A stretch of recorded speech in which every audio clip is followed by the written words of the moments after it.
नमस्कार दोस्तों, मैं जीतू सर आपका स्वागत करता हूं मेरे YouTube चैनल में जिसका नाम है जीतू सर्स क्लासरूम। आज हम लोग पढ़ने वाले हैं योगी सर्वकाल सुखदाता। और ये कविता लिखी है संत एकनाथ महाराज ने। संत एकनाथ महाराज के बारे में थोड़ा सा जान लेते हैं हम लोग। कवि संत एकनाथ, जन्म 1533 और उन्होंने समाधि ली थी 1599 में। 1933 में जन्म, 66 इयर्स का लाइफ स्पैन, 99 में उन्होंने समाधि ली। संत एकनाथ महाराज के बारे में बताया तो बहुत सारे बुक्स उन्होंने लिखे हुए, और सबसे अलग बात है कि अभंग, आख्यान, गवळणी, पद, भारुड ऐसे वैरायटी टाइप का राइटिंग उन्होंने किया हुआ है। भागवत संप्रदाय के एक महान संत 16th सेंचुरी में जिनका उल्लेख किया जाता है, आप लोगों ने इसके पहले 9th स्टैंडर्ड में भी इनका रेफरेंस लिया हुआ है। जनार्दन एकनाथ खांब दीधला भागवत, हम लोगों ने ये रेफरेंस लिया था, तो वही संत एकनाथ महाराज। अब जरा इनकी कविता की बात देखते हैं। संत एकनाथ महाराज के प्रस्तावना देखते हैं हम लोग। योगी सर्वकाळ सुखदाता हा अभंग संत एकनाथ महाराज यांनी लिहिला आहे।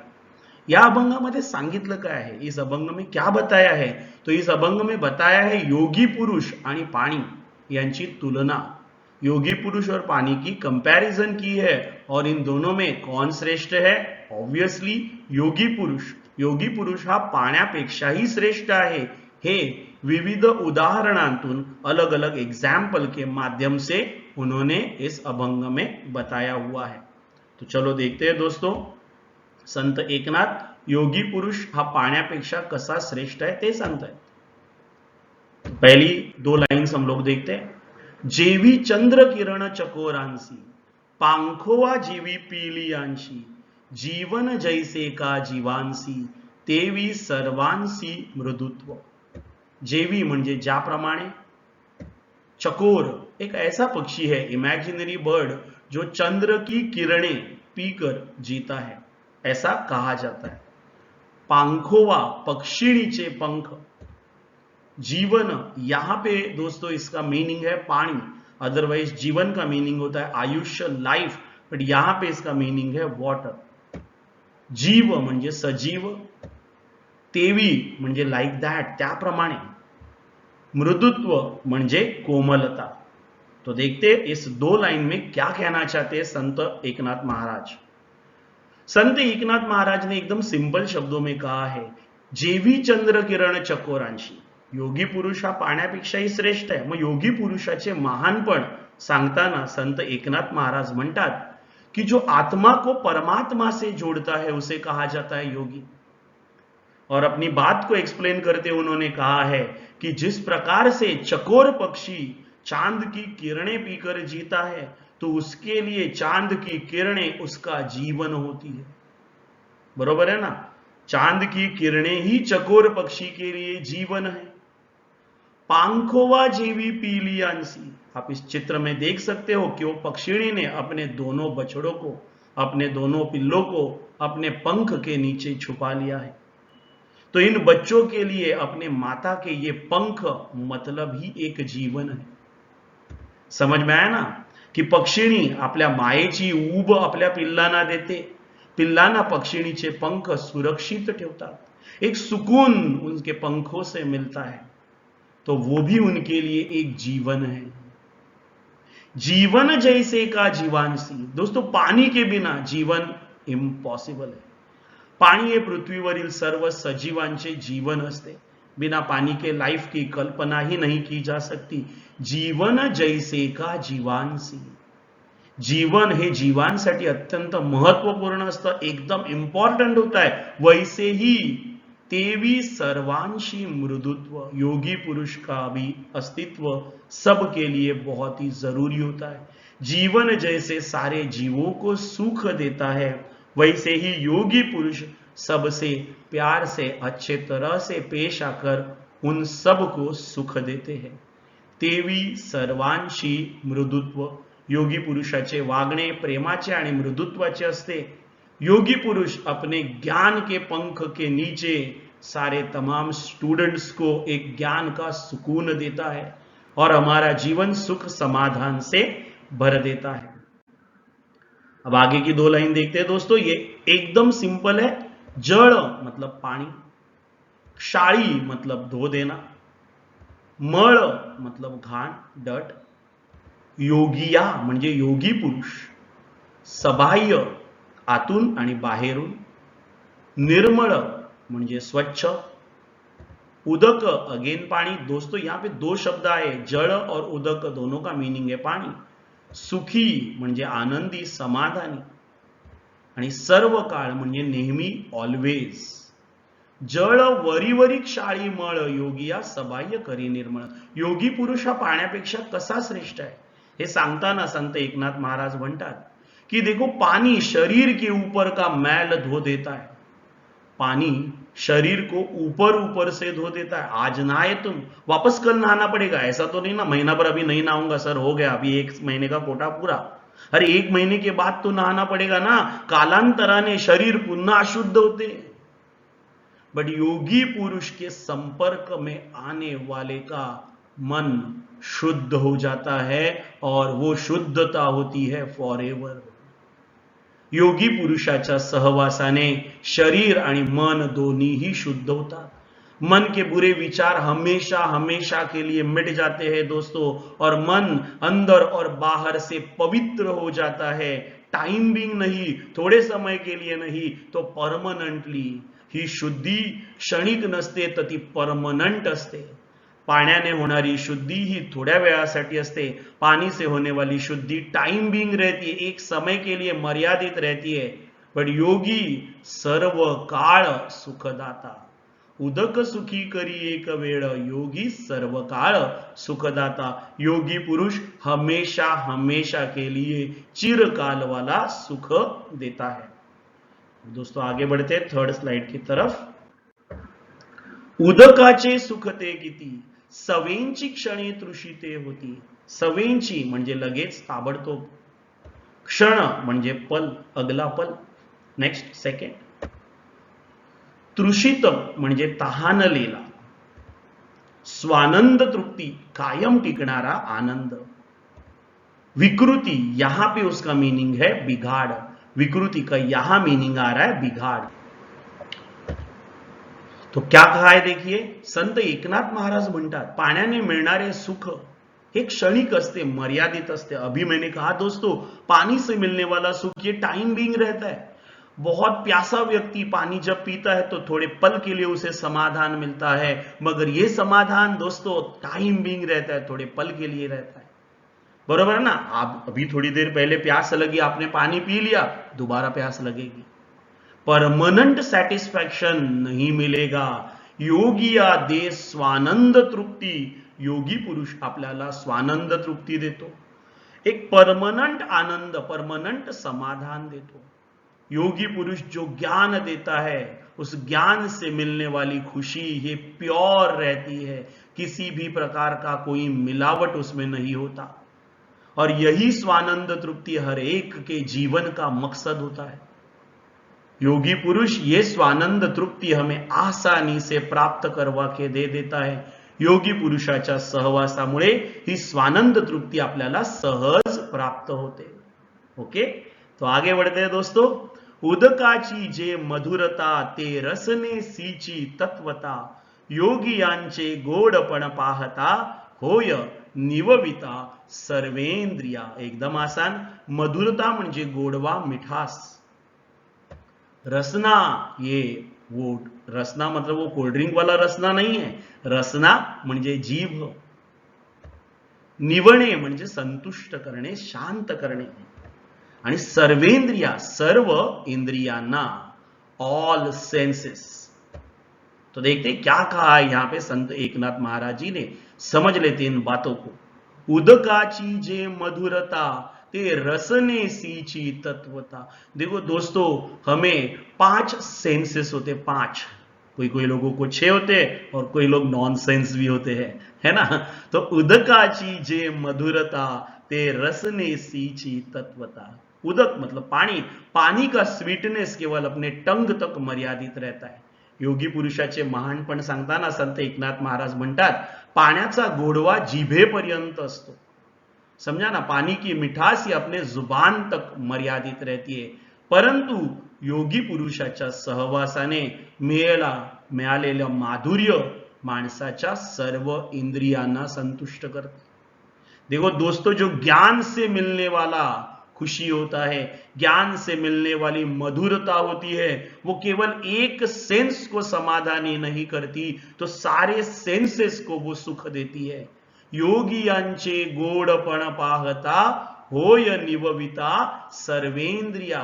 उस ज्ञान से मन की कटुता नष्ट हो जाती है और एक कंप्लीट विद इन सेटिस्फैक्शन मिलता है, जो हमेशा हमेशा के लिए टिकने वाला होता है. यही योगी पुरुष की महानता है. टेम्पररी से परमानेंट, परमानेंट सेटिस्फैक्शन अगर चाहिए तो हमें योगी पुरुष इनका ही सहवास लेना चाहिए. आगे के 2 लाइन में क्या कहा है देखिए, मेघ मुखे अधपतन उदकाचे देखो निजाण. मेघ म्हणजे ढग, क्लाउड. तो बहुत आसान है, ये एकदम सिंपल है दोस्तों. मुख मतलब आपको पता ही है, तोंड, वदन. अधपतन म्हणजे खाली पडणे, गिर जाना, डाउनफॉल. निवणे म्हणजे आनंदी होणे, संतुष्ट होणे, टू बी हॅपी. सकळांशी, सकळ म्हणजे सर्वजण, सगळ्यांना. तो क्या कहा है देखिए, पाण्याचे श्रेष्ठत्व सांगताना संत एकनाथांनी अप्रतिम दृष्टांत दिला है. One of the best example है दोस्तों. देखो क्या कहा है इसमें, मेघ मुखे अधपतना. मेघ मतलब जो क्लाउड्स है वो आसमान में होते हैं. उस आसमान के काले काले बादलों में दोस्तों पानी होता है. वो पानी जब धरती पर बरस जाता है, समझा ना, तो लोगों को खुशी होती है. मोर अपने पंख फैलाकर नाचने लगता है, किसान सुखी समाधानी हो जाता है, बिकॉज इसी बरसने वाले बादलों में से खेती का अनाज उगने वाला है, अन्न धान्याची निर्मिती होने वाली है. दोस्तों बारिश होगी तो पेड़ उगेंगे, दोस्तों बारिश होगी तो हमारा जीवन सुखी और समृद्ध होगा. खाने पीने के लिए अनाज मिलेगा, पीने के लिए पेट भर के पानी मिलेगा, लोग खुश होंगे, सुखी समाधानी हो जाएंगे. तैसे योगियासी खालुते येणे, जे इहलोकी, इहलोक म्हणजे पृथ्वी, ये धरती लोक मतलब इहलोक. जन्म पावणे जन निववी श्रवण कीर्तने, निज ज्ञाने उद्धरी. जन म्हणजे लोक, निज ज्ञाने म्हणजे आत्मज्ञान, उद्धरी म्हणजे कल्याण करणे, उद्धरी म्हणजे कल्याण करणे.